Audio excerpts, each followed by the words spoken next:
Good morning from Yummy BTV, wishing you all well and sending plenty of love your way as usual, right? So this is going to be the first time I talk about Big Joe Pyle Sr. and the remarkable coincidences that can happen when you're living the life we talk about so freely on Yummy BTV about the baddie days when we was all baddies as criminals, right? I was on remand 1991-92 in a London local, right?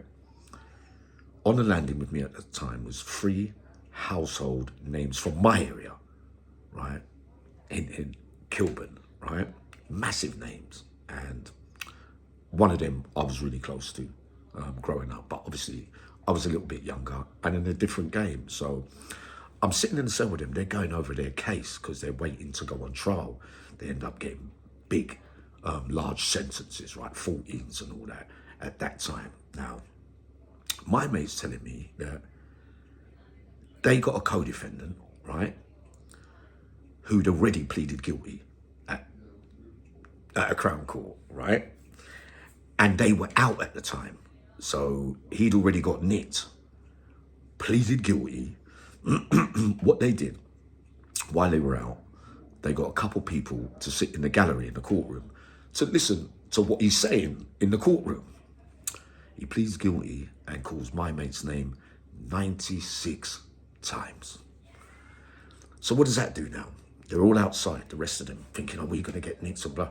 They're getting paranoid because obviously they realise that he is talking and talking too much.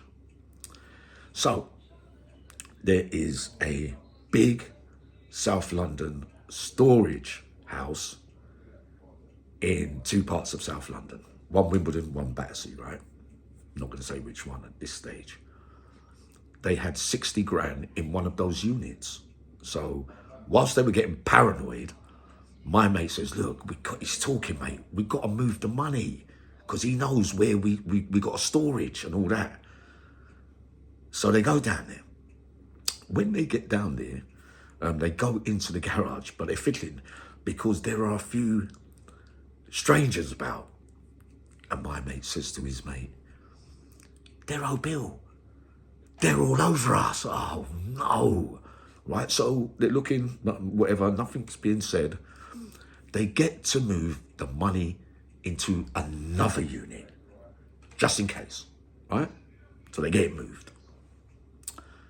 They come out, they see the old Bill looking at them, but they don't get challenged, all right? But they're still paranoid. They go back a week later, get the money out, and get rid of it, all right? So they end up getting nicked further down the line. Fuss. I'm on remand with them now at this stage. On remand at that time, Joey Pyle wasn't there at that particular London jail, but his co-defendants was. So you know how people get talking and conferring and talking about each other's cases and that kind of stuff. Joey Pyle's co-defendants produced paperwork and show them, and my mate's looking at it and saying, the garage, the date, the storage, the dates.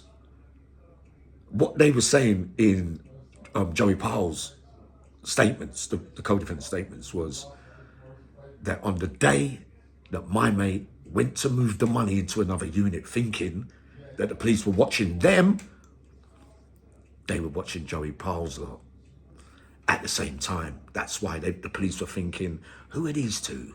They're not the two that were waiting for them. But because obviously the coincidence was that both parties or gangs or whatever you want to call it, were using the same storage place. So he gets to see that and he thinks, bloody hell. I think Joey Pyle ended up with a 7 or 8, like I said, and it was probably his last sentence. But that wasn't the only encounter that my mate had with Big Joey Senior Pyle, right? I remember I only ever saw him once in life, Big Joe Senior, right? My mate goes into a bar, right? And Joey Pyle Senior sitting there, a few bodies around him. My mate has been out 2 weeks. He's looking for a geezer that owes him money. he's down on his luck and he needs the money that's owed to him. So he walks over to the table. But of course, he respects Big Joey Pyle so much, he doesn't want to go in there talking all aggressive and all that, while Big Joey Pyle's there, right? I think Joey Pyle Jr. was there at that time as well, but I can't be sure, right? He walks up there and he pulls the geezer out. He says, listen, can I have a word with you outside, please? So he calls him outside. Now, my mate, one of them ones, trigger happy and all that, right? Quick off the mark, like many of them were back then. And he's in the right. He's owed money. He puts it on the geezer outside where no one's listening. And the geezer says, all right, man. But he runs back in and he tells Big Joey Pyle. Big Joey Pyle comes outside, says to my mate, he owes you money, doesn't he? Cut the long story short. He said, yeah, Joe, but I'm down at the moment. I've only been out 2 weeks. I've got to have my money, mate. What would you do if you was me?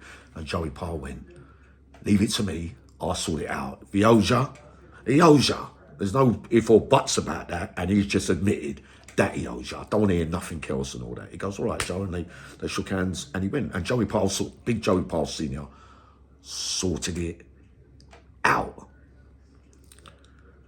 When I was in the cell that day with my mate, I said, Joey Pyle Sr., he said, yeah, mate, diplomatic, much like Freddyforman. I said, in what way? Do you know what he said?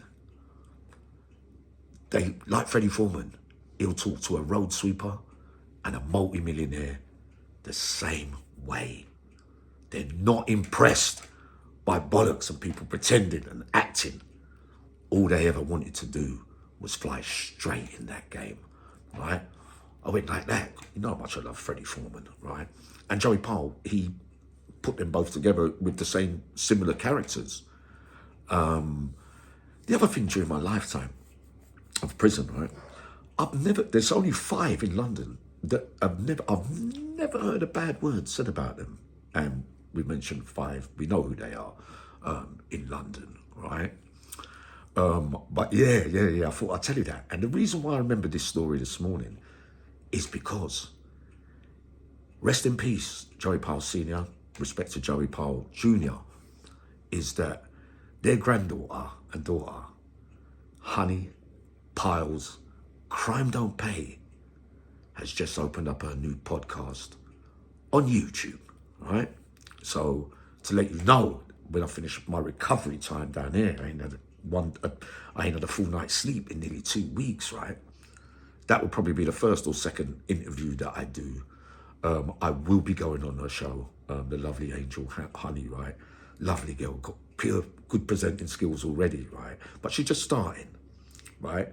So I will be going there, do a bit on hers, do a bit on mine. It's going to be proper. My beloved ones, right? Because she just started. And we like young ladies and ladies starting their own. But listen to the title, Crime Don't Pay, right? What a lovely title. My beloved ones, I asked you, you know who you are. I will be appearing on the show, her show, one of the first on there or second or whatever. And it will be in the next few days, right? Once the recovery is finished. Go over there and give her a follow, right? Because, you know, I respect the family, but she's coming from a complete different angle. And she's got loads of knowledge and experience around that kind of stuff. She will be doing other stuff as well, but she just started. Give her a little leg up, please, and get her, you know, get the followers starting for her, right? We want to see people doing well, and we want the right messages being put out. Lovely little angel, and I will be seeing her in the next few days, all right? I'll be up shortly anyway with another video. I love you all dearly.